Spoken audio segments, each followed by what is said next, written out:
हरे कृष्णा। तो आज के दिवस पर सचिपति प्रभु के सुपुत्र श्याम का विवाह है तनु नाम की एक देवी के साथ हो रहा है।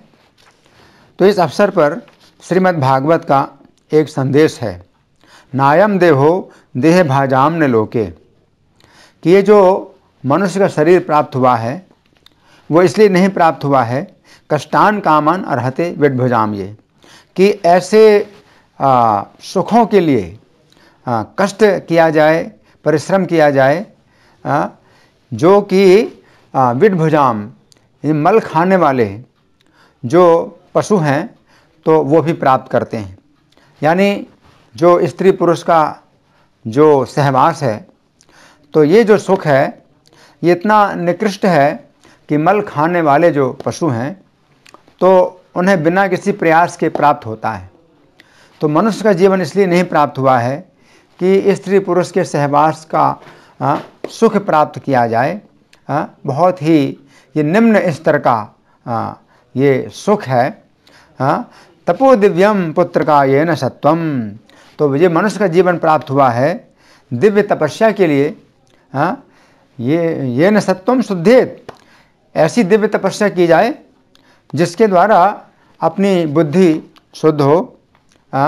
शुद्धेत यस्मात् ब्रह्म सौख्यम तुनंतम, और इस तपस्या के द्वारा जब बुद्धि शुद्ध होगी तो ऐसा सुख प्राप्त होगा जिसका कभी अंत नहीं होता। तो ये जो विषय भोगों के जो सुख हैं तो ये कैसे हैं, आद्यंतवन्तः कौन्तेय, ये उत्पन्न होते हैं सुख और समाप्त भी होते हैं। और दुख हो न एवते, और दुख भी उत्पन्न करते हैं। न तेषु रमते बुधा, तो बुद्धिमान लोग ऐसे सुख में रमते नहीं हैं। तो विवाहित जीवन दो प्रकार का होता है, एक तो है गृहमेधी जीवन और दूसरा है गृहस्थ जीवन। गृहमेधी जीवन में जो केंद्र होता है वो इंद्रिय तृप्ति, इंद्रिय तृप्ति पर केंद्रित होता है गृहमेधी जीवन।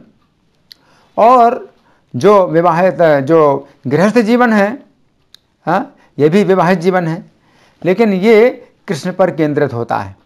तो जब विवाहित जीवन कृष्ण पर केंद्रित होता है तो कृष्ण की प्रसन्नता के लिए जो पति पत्नी हैं ये एक दूसरे का सहयोग करते हैं।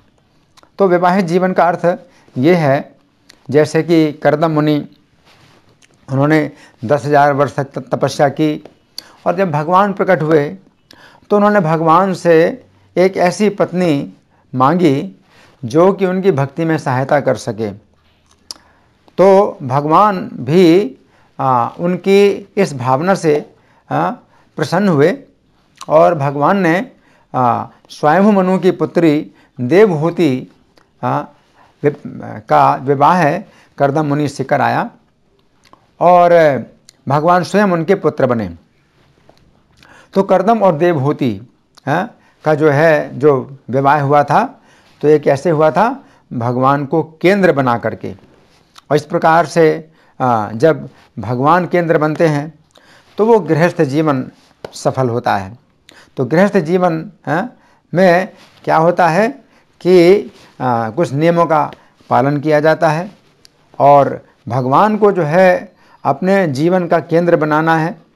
चाहे आप भगवान को अपना पुत्र मान लीजिए और चाहे भगवान को अपना पिता और स्वामी और रक्षक कुछ भी मान लीजिए, लेकिन जब भगवान को हम केंद्र में रखते हैं तो फिर विवाह का बंधन नहीं होता। तो ये जो विवाह का जो जीवन विवाहित जीवन है ये कैसा बन जाता है, आध्यात्मिक जीवन बन जाता है और इसे कहते हैं आश्रम। तो जो गृहस्थ जीवन है तो ये आश्रम कहलाता है। आश्रम क्या है, आध्यात्मिक। ये मानव जीवन के, मानव समाज के जो 4 आध्यात्मिक विभाजन है तो उनमें से ब्रह्मचर्य आश्रम, फिर दूसरा गृहस्थ आश्रम, तीसरा वानप्रस्थ आश्रम और चौथा संन्यास आश्रम। तो चारों आश्रम हैं। तो संन्यास आश्रम जिस प्रकार से भगवान की प्राप्ति के लिए होता है उसी प्रकार से गृहस्थ आश्रम भी भगवान की प्राप्ति के लिए होता है। वानप्रस्थ आश्रम भी और गृहस्थ ब्रह्मचारी आश्रम भी, ये चारों के चारों आश्रम भगवान की प्राप्ति के लिए होते हैं। तो हमारी यही मनोकामना है कि ये जो विवाहित जीवन है ये गृहस्थ जीवन बने, जिसमें कि श्री कृष्ण को केंद्र बनाया जाए। धन्यवाद। हरे कृष्णा।